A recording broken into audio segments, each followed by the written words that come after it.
Yeah, so I think it's about time that we actually did have this conversation. And I think that the range is actually built for such a time as this, to educate people with regards to governance, politics, and how to really begin to think strategically and politically. Now, one of the core things you need to understand about problem solving is that in order to get the very best, you have to solve problems in a particular way. Now, there are many ways to solve a problem, but there are a few efficient ways to solve a problem. So, if you've got financial problems, there are financial ways to solve it. If your problem is spiritual, engage spiritual means. It will be a waste of time and effort trying to solve a spiritual problem using financial ways, or having a problem that has to do with your emotions and then you are going about it physiologically. So maybe you've got a heartbreak and you know you've got a heartbreak, not a heart attack, a heartbreak, and then you go into the surgical ward to try to solve the feeling of the heartbreak you have. Can you imagine how that sounds? Now, understanding that will give you a point of light to understand the template we're at and how we really actually need to begin to solve problems. One of the reasons why this comes important is that I saw a post online where someone mentioned that it is time for us to put prayer aside and now we need to take action. People say things that, oh, we've been praying for so long and it has not helped, this and that. And it really helps me to understand that a lot of us are not critical thinkers. A lot of us are make very shallow and emotional decisions about almost everything. So when your responses to situations is about anger, it's about sentiment, emotionalism, selfishness, greed, half-baked facts, you never solve a problem that way. Now, Nigeria is a country that has a wicked problem. There are different kinds of problem, okay? There is a wicked problem. A wicked problem means that it's not a problem that has a linear approach to solving it. So you just don't look at the problem and say, oh, this is how I'm going to solve it. Because it's a multi-pronged problem. So the situation in Nigeria is not, corruption is not the root. Corruption is just one of the tentacles that is responsible for our situation. Bad governance and leadership is not the major problem. It's just a part of the problem. It's more or less like a symptom from the core. Now, it becomes very difficult to explain what the core is because not many people will be able to understand the depths of it, because the nature of the core actually puts all of these things together. It puts economic issues, it puts ethnical issues, puts spiritual issues, puts financial issues, puts people management issues, puts brand management issues, and all of these issues all into one. Now, that is just looking at things from the internal perspective. Nigeria also has external problems. So now begin to see it when you're looking at things from a strategic angle or a strategic arm, it begins to become complex.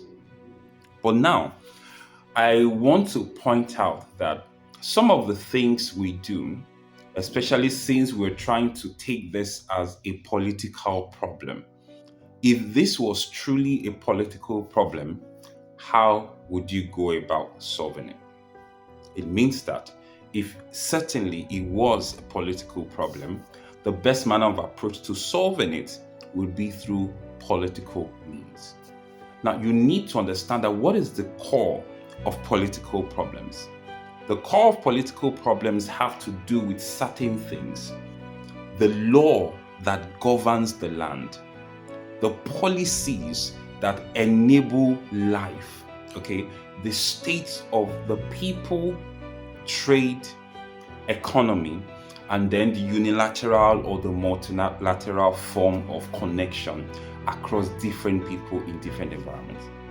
Now, if we are not able to have a sense of unity in that purpose, it becomes very difficult to solve it. One of the first things you need to understand is that politics is not first about something being right or something being wrong. Politics is first about interests. That is why people who might be antagonists today can become friends or allies tomorrow. Because at the point they are antagonists, their interests collide. At the point where they are allies, their interests connect. And so when you begin to look at politics in this vice, you begin to ask yourself certain questions. The people who are the helms of affairs, what is their interest? What values guide them? What is that thing that they draw towards? What is their sentiment? It is through this that lets you know who they ally with, the values they ally with, and then what the natural expected form is. Nigeria also has a very wrong approach to its political party system. Because the political party system of Nigeria is not value based, it is interest based as one, and also several other sentiments. If you was value based, you will know that anyone who is a member of these parties has certain values they connect with, and those values to a large extent would not change. But in the political party systems of Nigeria, it has become very difficult to really tell what the core values of these political parties are.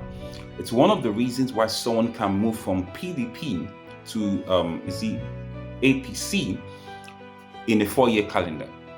That lets you know that there is almost no difference in the concept of value upon which these political parties are founded. And so, if the political parties are not founded on the point of values, that begs to wonder, what exactly is the foundation of these political parties?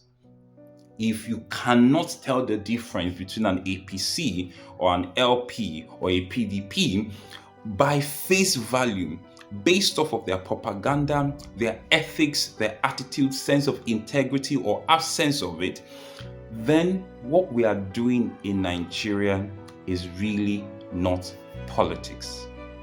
Actually, it is business. This is why you will now begin to see that the core interest that connects a lot of people in the ruling class and in the political parties in Nigeria is what? Business related. It has to do with money, it has to do with business, it has to do with cash flow. So this is the fulcrum upon which everything stands. How do you know? The system is going to totally collapse the moment you take money out of the question. So it means that eventually, not fully, what really gives motivation and drive to the public servants who find themselves in political offices is not really what they need to execute, but the money that comes with being in these offices. And so, if you really, once again, coming back to the point of the question, if you're really trying to solve Nigeria's political problem, you need to engage it at a political level. But now we are beginning to see that politics is just a face. It is not really the core of the sentiment that drives the ruling class and the politicians and people in political party.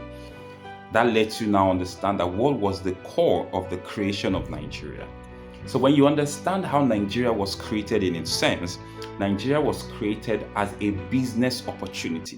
So if you go all the way back to Sargodi, Lugard, and what have you, you begin to see how a business empire was created in pursuit of oil, and all the other minerals and materials that Nigeria has in order to, to increase the wealth and the concepts of colonialism as those countries feed upon Africa. So that lets you understand that that sense has not totally died. Independence just means that we shifted faces, but the core foundation still remains the same. And so all of this that I've said is to help you to understand that trying to solve Nigeria's problems from one front is going to be a wild goose chase. So that means that if you are really interested, keen in solving the problems of Nigeria, you must begin to find out all the symptomic areas of symptoms. So there's political, there's financial, there's commercial, there's mineral, there's value-based, there's internal and external factors. Now you need to find strong people, strong voices, who all of them will be committed to one singular value. It is that value, even though they have different forms of expression, it is that value that unites them, not their ethnicity, not where they are from, not their social class or whatever. Values. The moment we have a system of governance that can be built upon this, then Nigeria actually does have a fighting chance. And when we actually begin to look at it, one of the systems of governance that has these kinds of values are religious systems. So religious systems are founded upon doctrines and values that drive the interests of the people. It's one of the reasons why one of the biggest things that sells and still enables some sort of control in Nigeria is religion. I can tell you this. Take religion away from Nigeria, the country will implode. Economy will not be the problem. Politics will not be the problem. Commerce will not be the problem. The anarchy that will rise, the destruction and the lawlessness, that you get to understand that religion has actually been one of the core things that is holding Nigeria back from absolute destruction. So that means that in the climb to creating a system that would be effective in combating the old ways of governance and giving Nigeria a fighting chance for the future, you must understand how to bring that value base that religion brings. Now, also, because Nigeria is not a monotheistic nation, that means having just one religion, one language, and all of that, the more languages we have, the more gods, the more beings we have. And so that also puts our concept of unity by religion on a very thin line. It's one of the reasons why we believe that religion in itself might not be the answer. Spirituality in itself might not be the answer, but values can actually be the answer. One of the things that would unite Nigerians more than ethnicity, more than social class, is actually value. When people believe and hold on to certain values that have the propensity to build a greater nation, there are nations that have national values, nations like Singapore, nations like Japan, and then you see them outside the environment, they continue to bring the values of the environment everywhere they go. Now, what is the point of all of this? It means that we still have a lot of things to learn if we really want to have a fighting chance. I'll say this and end with this. Protest is not going to help us. Protest has never helped us. What protest does is protest is actually a tool in the playbook, and protest is actually aimed to gain attention. The moment you've been able to gain attention, you have to move beyond protest, because if you don't have any other strategy beyond protest, protest begins to become a beast. That means power-hungry people will feast on it, and then they would create their own interest out of it, and then the whole purpose is destroyed. And so before you think about protest, you must have succeeded in sorting out the intellectual and spiritual angles, the economic angles, the fiduciary angles, the cultural angles of your agenda and your move before you set out to gain the attention of the people who need it. Because the moment attention is gained, there is no going back. Every time you hold a protest and the protest becomes, in quotes, unsuccessful, the success of a protest is not that you make people hungry or you destroy lives and property or you halt national activities for a day. The purpose of a protest should be, did we get the attention of the people we want, and that the people listen to our demands? Were there commitments that were made to ascertain with proof that things are going to be done? And in a political setting, one of the ways to guarantee commitment is not by word of mouth. It is by legal powers. It must be legally binding in the presence of witnesses, albeit almost nationally, where the people who are the helms of affairs will bind themselves to law before the people. And then it will be in the law that if they are not able to meet the certain comeuppance or punishment or removal should be expected. This is the only thing that can guarantee a commitment to getting things done. If everything continues to be word of mouth, Nigeria, you still have a very long way to go. So I really hope that this begins to allow you to see things in the right light, and you're not just following the bandwagon, but you understand exactly how to begin to engage things holistically, not just politically.